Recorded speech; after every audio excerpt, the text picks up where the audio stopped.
Bonjour, Darryl. How are you doing? I'm very good. Very good to be here. It's a pleasure. So we're at Sibos 2019 in London for the first time, I believe. The biggest, baddest, meanest Sibos ever with more than 10,000 people, which is great.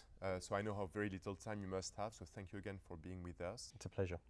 Temenos. So you probably invested a lot of money and time to be here. So could you please give us a brief overview on why you're here at Sibos 2019?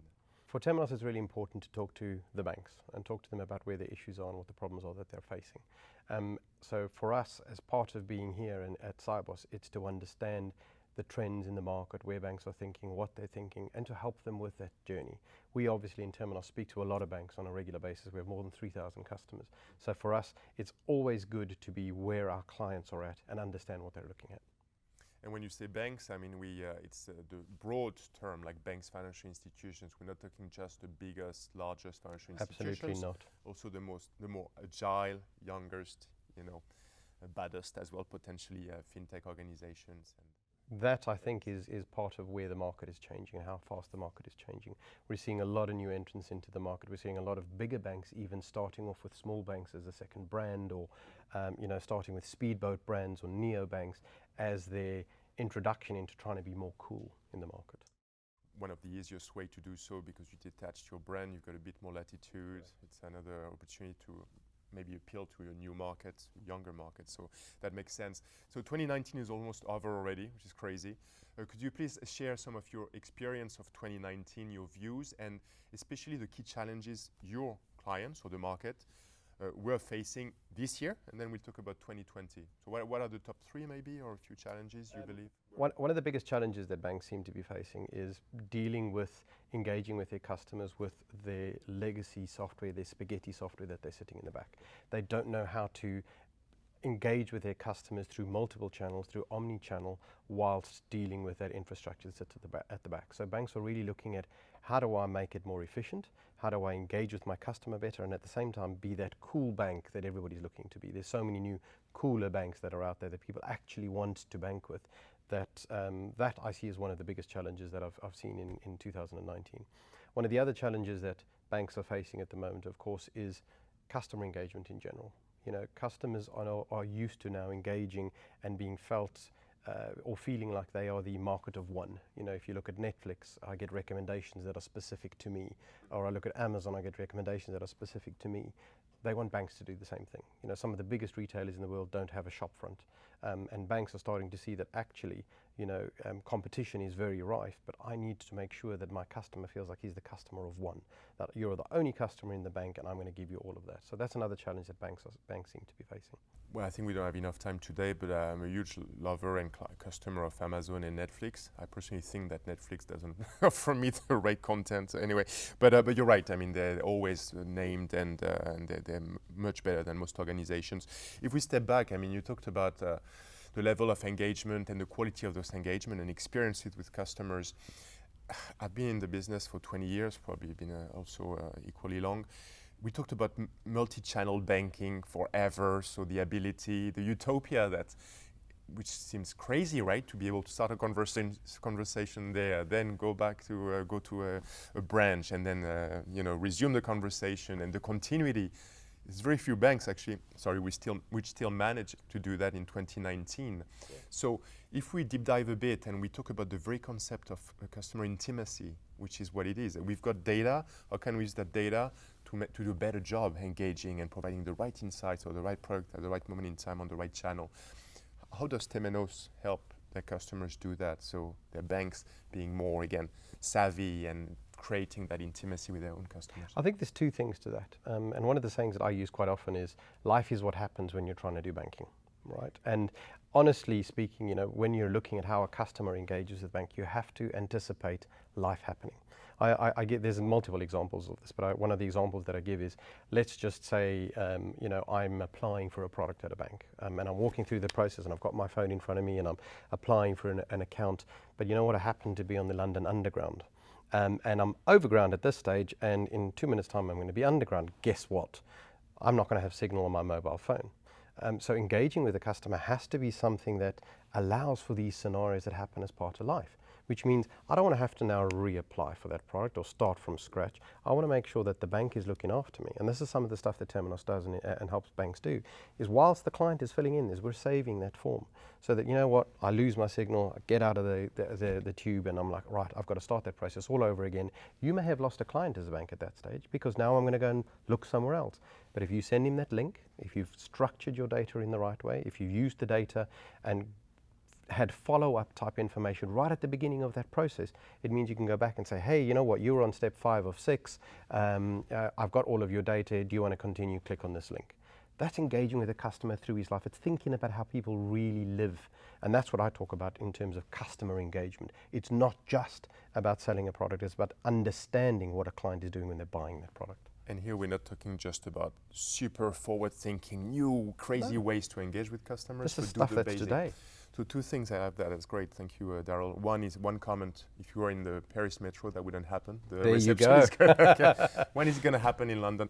And the second, sorry, are you talking here about existing, because that's an interesting point as well. Are we talking about existing customers that the bank already know within something like online banking?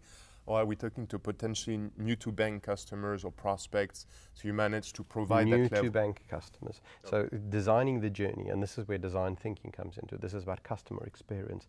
Designing that journey to be as efficient as possible means that, you know, those first steps of when you engage with your client, you've got to think about how a client engages with a bank or a net new to bank or an existing bank. First of all, there's an event that happens, you know, and that event could be, hey, I want to buy a new car. It could be I'm getting married. It could be, you know, I want to go to college. It's an event. Then you start researching your product. You're looking at which products you want to take. At a stage when you push that a button that's called apply, you've bought the product in your head already, because now I want to apply for the product. So if you don't make that process as simple as possible, you're going to lose that client. And that means in that first initial engagement, I use the analogy of, you know, I walk into a supermarket and I go up to a shelf and I pick up the thing I want. If it's going to take me 2 hours and 57 queues later to get to the point of sale, I'm going to leave the bank, right? So at the time when the client has decided he wants that product, you get the minimal amount of information so that you can track it and follow up. That means that I've engaged with the client already. If I'm following up with him, if he does abandon that process, I can say, hey, this is the type of service I offer as a bank. I've already got all of your information. You've filled in 3/4 of the data. Don't worry about doing it again. We've got you. That means you're engaging with the customer. You're becoming customer-centric in the way that you do. And that's some of the software that we use today.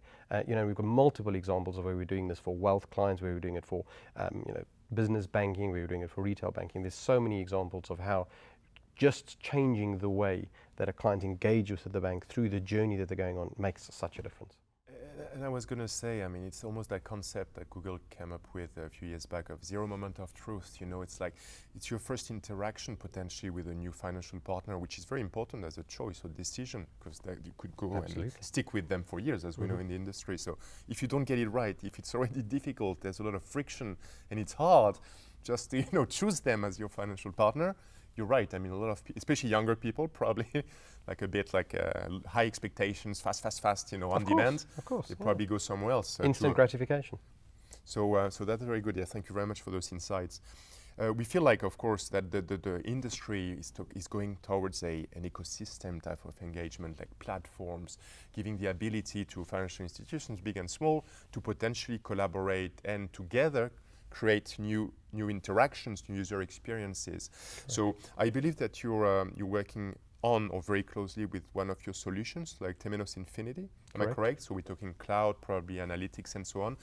Could you please share a bit more information on that? What's your view and how you help financial institutions from any sizes to do their business better and to engage with their customers better? So Temenos Infinity thinks about one thing first, is how does the customer of the bank engage with the bank? So this isn't only about a piece of software that a bank can use to optimize a process or to make it cheaper to run the process. It's more about how do the customers of the bank interact with their bank. And that's what Infinity is all about. It's a platform that we give to a bank that says this is the best way to engage with your customer. Obviously, a bank wants to sell product to customer. So there has to be that interaction of what's the next best product, what's the engagement. But there's also things like, what do I do with the data as I'm walking this client through his life. You know, life happens, as I said, while we're banking. And, you know, life, if you do something really well, you can have a customer from, you know, birth till death if you want, as long as you are tracking their life and are giving them the stuff that is relevant for them at that time. And that's what we do in Temenos Infinity. We look at how customers interact with their bank. We try and simplify the spaghetti of systems that are sitting at the bottom and make sure that when the customer is interacting with the bank, they don't see any of that. You gather data once, you don't gather it 140 times. And we've had examples of banks that had 140 forms to onboard a business bank. And you then, you know, who's going to sit through 140 forms while you're filling in an application? You want to do it once. You want to pre-populate data on other forms. You want to make sure that Infinity is taking the data and populating all of the back office systems with one step. Two questions on the back of that. The first question, we're talking banking, so we're talking anything from retail banking, corporate banking, commercial banking, wealth, and so on and so forth, anything in the middle. And second question, are we talking fully multi-channel? So are we talking also at the branch level? I know I said the B word, I mean, like some people I talk about omni-channel as anything from a self-assisted channel to an assisted channel. Okay. An assisted channel means that if I'm starting something off in a self-assisted channel and I need to go and provide a document because the regulation in the country says I've got to go and give a piece of paper, and there isn't a fintech provider that allows me to authenticate that piece of paper, which there are in a lot of countries, and I've got to go into a branch, that the person that's sitting in the branch picks up the application exactly where it was before, the same way I saw it, and he's completely omni-channel. If you can't do that, it means you can't pause and resume a process. If you can pause and resume a process in any channel, you're truly omni-channel, and that's Temenos Infinity. It's good to see such solutions hopefully implemented globally in 2019 at last, because multi-channel I hope so too. Yeah, exactly. It's a buzzword. Customer-centric. Yeah, please, really. So yeah, it's good. Talking about the importance again of user experiences, so customer experience, so what we would call digital front office, right? Correct. So, and yet taking into account still the legacy system. So most banks are still like tied. They want to accelerate innovation. But yet, there are still a few challenges internally. I believe that about a month ago, you made an acquisition of Kony, am I correct? So, correct. And I believe they're in that space, so to be able to provide, if not the right term, turnkey solutions, but ability to quickly deploy like nice front interfaces in banking, possibly insurance, and maybe outside of financial services, am I correct? You're correct. And why did you acquire it? You're correct, and one of the rationales behind the Kony acquisition was looking at the way that a client interacts with the bank as well. When we develop software that is front office facing, that is external facing to the bank, you've got to think about all of the different channels. And we've spoken about omni-channel. You've got to think about this thing, the smartwatch. You've got to think about a tablet. You've got to think about a phone. You've got to think about a PC. You've got to think about the branch user. These are all different experiences. Lots and lots of banks have gone down the road of saying, you know what, I'm going to have a set of developers for iOS, for Apple. I'm going to have a set of developers for Android. I'm going to have a set of developers now for Huawei's new iOS that's coming out. Correct. There's so many different ways of doing things, and that becomes very expensive for a bank in order to support all of these platforms. It means when I'm making a change once in my back office and launching a new product, I've got to do it 5 times. What Kony brings is a multi-experience development platform. So that means that within the platform, contained within the platform, I can deploy natively on any one of these devices by developing once and deploying on multi-device. So they put in the native characteristics into the platform of what iOS offers, as an example, or what Android offers, which means the bank gets the best of both worlds. They develop once and they deploy on native devices multiple times. Of course, there's another part to it, and a big part of Temenos's focus is in North America. And Kony have been very successful in North America in terms of their solutions for the North American digital market. Over the last few years, the penetration in Americas have seen, the American market has seen that you can't just put a channels layer on top of a legacy infrastructure and expect clients to think that it is fresh and new and cool. You're constrained by those legacy pieces of software.